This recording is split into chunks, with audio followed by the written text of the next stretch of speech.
మూడు ప్రశ్నలు అడిగారు. డావోస్ ఫస్ట్ నేను ఆన్సర్ చేస్తాను. డావోస్కి వచ్చేగల మీరు చూస్తే చాలా స్పష్టంగా మేము చెప్పింది అక్కడ Andhra Pradesh is back, we're ready to do business. ఎందుకంటే గత 5 సంవత్సరాలు ప్రభుత్వం అనేక కంపెనీలు తరిమేసింది రాష్ట్రం నుంచి. వాళ్ళకి ముందర మనకు కాన్ఫిడెన్స్ ఇవ్వాలండి. మీరు చూస్తే 7 నెలల్లో అనేక పరిశ్రమలు మేము తీసుకొచ్చాం. ఆర్సిలర్ మిత్తల్ కానీ, ఎన్టీపీసీ గ్రీన్ కానీ, రెన్యూబుల్ ఎనర్జీ కానీ, ఎల్జీ ఎలక్ట్రానిక్స్ కానీ, ఇప్పుడు కాగ్నిజెంట్ కూడా త్వరలో అనౌన్స్మెంట్ చేస్తాం. కలిసికట్టుగా ఇట్లా అనేక పరిశ్రమలను గ్రౌండ్ చేస్తున్నాం. సో డావోస్లో చాలా స్పష్టంగా we're ready to do business, Andhra Pradesh is back అని చాలా క్లియర్గా మేము చెప్తాం జరిగింది. సో దాంట్లో భాగంగా మేము అనేక డిస్కషన్స్ చేసాం. వచ్చే 12 నెలల్లో మీరు చూస్తారు కదా, ఒక్కొక్కటి సీట్ చేసుకుంటాం, మేము వెళ్తాం. వాట్సాప్ గవర్నెన్స్కి వచ్చేగల గౌరవ మంత్రి గారు అద్భుతమైన సూచన ఇచ్చారు. మీరు రాయల్టీ కలెక్ట్ చేయాలి అందరి దగ్గర నుంచి, వాట్సాప్ నుంచి కూడా అని మంత్రి గారు చాలా నవ్వుతా సలహాలు ఇచ్చారు. ఎందుకు చెప్తున్నానంటే, మీరు ఇప్పటికీ అనేక ట్రాన్సాక్షన్స్ జరుగుతున్నాయి, మేము కూడా నేర్చుకుంటున్నాం దానిపైన. ఎక్కడైతే ట్రాన్సాక్షన్స్ ఫెయిల్ అవుతున్నాయో, ఎందుకైనాయి, ఎక్కడ డేటాలో గ్యాప్ ఉందనేది మేము పరిశీలిస్తున్నాం. ఆ డేటా లేక్ని పకడ్బందీగా చేస్తే రియల్ టైం సర్వీసెస్ అందించడానికి అవకాశం ఉంటుంది. గౌరవ మంత్రి గారు కూడా కేవలం వాట్సాపే కాదు, ఇతర ప్లాట్ఫామ్స్ పైన కూడా ఇవన్నీ తీసుకురండి.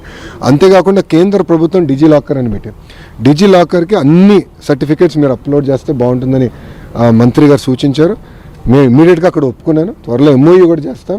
We will be the first state to pump all certificates, citizen certificates to DigiLocker also. WhatsApp మీరు తీసుకొచ్చారు కాబట్టి గవర్నెన్స్, దీన్ని వాళ్ళు తీసుకోవడానికి మిగతా స్టేట్స్కి దాన్ని సజెస్ట్ చేయడానికి ఏమన్నా డిస్కషన్ జరిగింది అంటే మీరు చెప్పి ఆల్రెడీ వేరే రాష్ట్రాలు, నాకున్న సమాచారం మేరకు వేరే రాష్ట్రాలు ఆల్రెడీ ఆ కంపెనీలను అప్రోచ్ అవుతాం జరిగింది.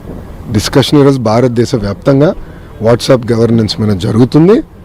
కానీ గౌరవ ముఖ్యమంత్రి గారు ఇస్ నాట్ హ్యాపీ. ఫస్ట్ 2 నెలలు అవ్వాల్సిన ప్రాజెక్ట్ 3 నెలలు తీసుకున్నానని నన్ను మందలించారు.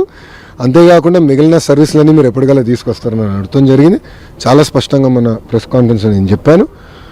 అంటే సిటిజన్ని మా సెంటర్ ఆఫ్ యూనివర్స్గా పెట్టుకుని వాళ్ళకి కావాల్సిన సర్టిఫికేట్స్ కానీ గవర్నమెంట్ ఇంటరాక్షన్ మొత్తం సీమ్లెస్గా చేయాలి. కేవలం ఇప్పుడున్న ప్రాసెస్ని డిజిటైజ్ చేస్తాం కాదు, ఉన్న ప్రాసెస్ని రిఫార్మ్ చేసి డిజిటైజ్ చేస్తే మెరుగైన సర్వీసెస్ సిటిజన్స్కి అందజేయచ్చు అనేది గౌరవ ముఖ్యమంత్రి గారు ఆలోచన చేసి మేము చూపిస్తాం.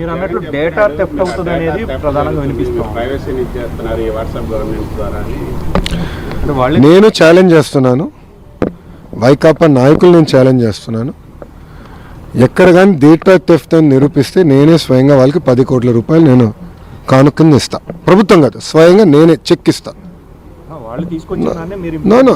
వాళ్ళని తీసుకొచ్చారు స్వామి. జగన్మోహన్ రెడ్డి గారు ఫోనే లేదు కదండి, ఆయన చెప్పాడు కదా అందరు ఫోన్ లేదని. మళ్ళీ వాట్సాప్ గురించి ఆయన మాట్లాడితే ఎట్లా? అది కాదండి, జగన్మోహన్ రెడ్డి గారు ఫోన్ లేదని ఆయనే చెప్పాడు. ఫోన్ పట్టుకుని తిరగడని ఆయనే చెప్పాడు ఒక ఇంటర్వ్యూలో. టీవీ9 ఉన్నాడు, టీవీ9లో ఇంటర్వ్యూలో చెప్పాడు ఆయన. సో ఫోనే లేనాడు పాపం, వాట్సాప్ గురించి ఏం తెలుస్తున్నాడు. వదిలేసేయండి సార్ ఆయన. ఎందుకు? ఎవరండి? ఫోన్ గురించి పంపించమంటారా? అది కాదు, ఫోన్ గురించి పంపించమంటారా? ఆయన ఇంకా ఎక్కువ సమయం ఎందుకో బెంగళూరులో ఉంటున్నారు. అక్కడ పెట్టుకో మేము సర్వీసెస్ అందజేయాలి. సార్ అనదర్ 2 months అన్న. TCS ఇప్పుడు మిలీనియం టవర్స్ నేను సైన్ చేశాను. 2 months we're hoping to start operations. క్యాంపస్కి ఆల్రెడీ ల్యాండ్ సెర్చ్ జరుగుతుంది.